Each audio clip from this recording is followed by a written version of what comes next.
Chuck, why can we trust the Bible? Well, that's a big subject. There's many reasons.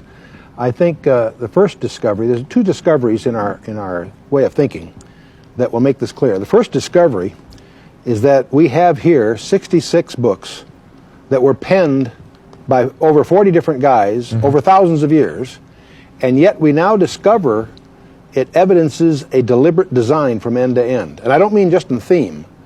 We discover that every number, every letter, every place name appears to be deliberately in place by deliberate, skillful design. But the second discovery, for the first discovery is the integrity of the whole, which is startling. That the second discovery is that it has to do with its origin. See, let me back up a little bit. Said we all assume that time is linear and absolute. And we do that because that's what we live in, that type of situation. And in school, the teacher wrote a line on the blackboard from left to right. The left end was the birth of somebody, the founding of an empire or whatever, and the right end was the end of that person or empire. So we tend, from that experience, to think that time is linear and absolute.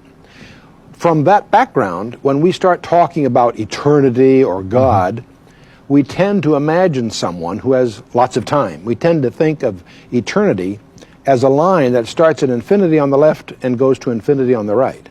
That God is simply someone who has lots of time. Well, that's poetic and it's useful in our songs and things, but it's bad physics.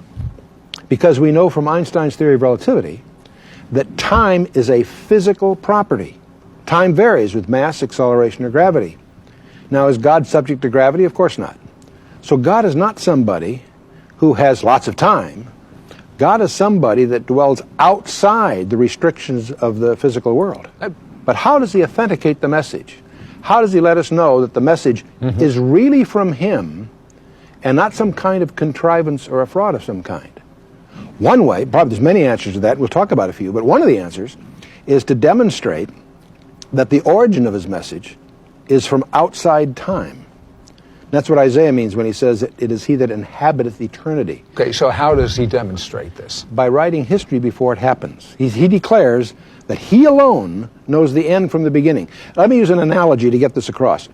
Let's assume we're watching a major parade. We're sitting on the curb, and around the corner comes the marching units, the bands, whatever. For us, sitting at that curb, the parade is a sequence of events.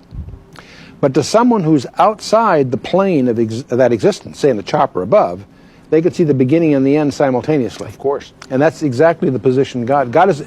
But Chuck, a lot of skeptics say the predictions or the prophecies in the Bible are so general that of course they come true. They're not that specific. How would you respond? They are shockingly, astonishingly specific.